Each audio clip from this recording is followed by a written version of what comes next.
दोस्तों, देश का नैरेटिव या न्यूज़ का नैरेटिव राहुल गांधी सेट कर रहा है। मैं पहले ही मानता था कि केवल मीडिया हाउसेज में, मैं कई बार बोला हूँ इस बात को, कि आप उठाकर कोई भी प्राइम टाइम का डिबेट उठा लीजिए या 6 बजे से लेके कोई भी डिबेट उठा लीजिए। राहुल गांधी अगर एक लाइन बोला है ना, बिना मतलब का बेसिर पैर के बाद, उस पे डिबेट 6 से लेकर 10 बजे तक होता है। अगर 10 चैनल हैं, तो 10 में से अगर मान लीजिए कि 5 घंटे के हिसाब से आप उसको मल्टीप्लाई कीजिए, तो 90 80 से 90% राहुल गांधी के ऊपर डिबेट होता है, जो कहता है। लेकिन अब ये नैरेटिव, इसलिए मैं मानता हूं कि ये नैरेटिव केवल राहुल गांधी, केवल मीडिया हाउसेज में नहीं दिखा रहा है। अब जो ये नैरेटिव है ना, केवल मीडिया हाउसेज डिजिटल प्लेटफॉर्म पे ही नहीं है। ये आपको देखने को मिलेगा कि किस तरह से सोशल मीडिया जो है, उस पे राहुल गांधी जो भी कहता है, वो आपको पूरा का पूरा सोशल मीडिया उसी के इर्द-गिर्द घूमता है। एक टाइम में याद करिए कि जो प्रधानमंत्री मोदी बोलते थे, पूरा विपक्षी दल उसके इर्द-गिर्द घूमता था। और यही वजह था कि प्रधानमंत्री चुनाव दर चुनाव जीतते गए। लेकिन हाल-फिलहाल में, और खासकर धीरे-धीरे 2019 के चुनाव के बाद बदलते देखे होंगे, और 2024 के बाद तो काफ़ी चेंजेज़ हो गए। अब नैरेटिव मैं पहले भी बोला था कि, और बोलता आया हूं, कि आज का नैरेटिव जो है ना, राहुल गांधी इसको डोमिनेट करता है। लेकिन ये बात जो है, अब आप पहले देखेंगे नरेंद्र मोदी को टारगेट, डेली टारगेट करना, पार्लियामेंट में आना, पार्लियामेंट में पजामा पहन के, निक्कर शॉर्ट्स पहन के, बाकी है भी आना, लेकिन शॉर्ट चप्पल वगैरह ये सब बाकी है। लेकिन आप पजामा में देख लेंगे, टी शर्ट में देख लेंगे, हाथ पीछे करके बैठा देख लेंगे, मतलब उनका, उस बंदे का घर है। मतलब उसने ये साबित कर दिया कि मेरा तुम कुछ बाल बांका भी नहीं कर सकते। और इसी वजह से आदमी बोलते हैं ना कि आपने मन बढ़ाया है। आपने, पहले ही था कि चलो नरेंद्र मोदी झुक गए या जो भी है, नरेंद्र मोदी को लोग बोलने लगे, लेकिन एक मानते थे कि अभी तक अमित शाह जो है वो झुके नहीं।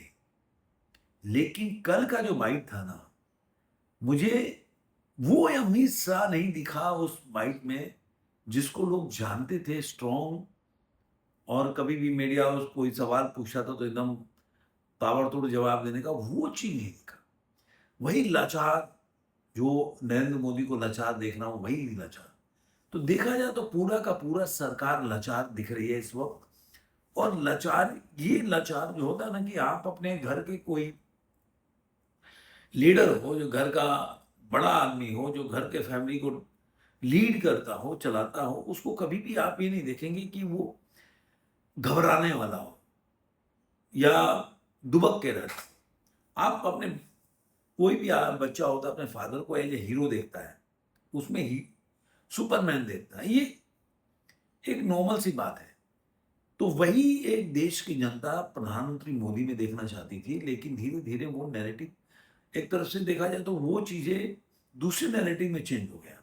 अब उनको एक कमजोर पीएम के रूप में राहुल गांधी ने साबित करने का प्रयास किया, और नरेंद्र मोदी ने उसको एक्सेप्ट किया। मैंने नहीं, खुद नरेंद्र मोदी उसके खिलाफ कोई कार्रवाई नहीं करके और एक्सेप्ट कर लिया, और पार्लियामेंट में ना आकर ये एक्सेप्ट कर लिया कि जो राहुल गांधी बोल रहा है वो सही है। अब ये धीरे धीरे घूमकर आ गया अमित शाह पे। पहली बार जंतर मंतर के बाद देखेंगे कि अमित शाह के ऊपर ये पहली बार ये राहुल गांधी ने इस तरह का अटैक किया। और इतने टाइम के बाद आप देखेंगे कि एक हफ्ते से ऊपर से सवाल उठा रहे थे, और एक टाइम अब आया, जी वही, जो नरेंद्र मोदी को लाचार देखा, वही लाचारगी में अमित शाह में। अब इसको कोई बोले बड़ा मास्टर स्ट्रोक है, कुछ योजनाएं कर रहे हैं, कुछ तैयारी चल रहा है इन लोगों का। तो वो सब चीजें जो है ना, अलग लेवल का चीज है कि तैयारी का, मतलब इसको बोले घंटा कोई तैयारी कर रहे हैं। पार्लियामेंट मानसून सेशन शुरू नहीं हुआ तब से ये चल रहा था कि भाई ये कुछ बड़ा करने वाले हैं, ये बिल पास कराएंगे, वो बिल पास कराएंगे। एफसीआरए बिल भी चला गया, जो जेपीसी में चला गया। तो अब जो भी बिल ये बोल रहे थे कि डिलिमिटेशन हो गया, ये चीजें हो गई, वो कहीं ना कहीं सारा चीजें फेल होता दिख रहा है। और ये लाचारगी जो है ना, लाचारगी आपने देखा होगा, ये प्रधानमंत्री से लेकर अब अमित शाह में कर गई। अब मैं एक बार राजनाथ सिंह को भी देख लूँ, उसके बाद योगी आदित्यनाथ का भी टाइम देख लूंगा कि योगी आदित्यनाथ की अब लोग आशा जो है योगी आदित्यनाथ पे है। तो देखता हूं कि वो लाचारगी कब अपना रहे हैं, क्योंकि सरकार धीरे धीरे लाचारगी की तरफ जाती जा रही है। अब लाचारगी क्यों होना हो, ये बोल रहा था राहुल गांधी की भाई अमित शाह को आके बोलना पड़ेगा कि भाई पायलट गन किसने चलाया, नहीं तब तक पार्लियामेंट नहीं चलेगी। अब अमित शाह बोल रहा है कि मैं हर चीज तैयार हूं, और बीजेपी के प्रवक्ता लोगों ने गिनाया कि मैंने ये किया राहुल गांधी के कहने से, राहुल गांधी के कहने से हमने जो है शिक्षा मंत्री को हटा दिया, हमने ये सब किया। उनकी सारी मांगों को बता रहा था कि ऐसी जो सीजेपी का आंदोलन है कैसे उसको एक्सेप्ट किया, और वो उनको रिहाई भी किया। इस तरह के काफ़ी चीज़ें बैक टू बैक उन्होंने बताया कि राहुल गांधी जो जो बोलते गए हम वो करते गए। तो मतलब खुद ही एक्सेप्ट कर रहे हैं कि राहुल गांधी जो है, अब सरकार जो है राहुल गांधी से चला रहा है, पीएम नहीं।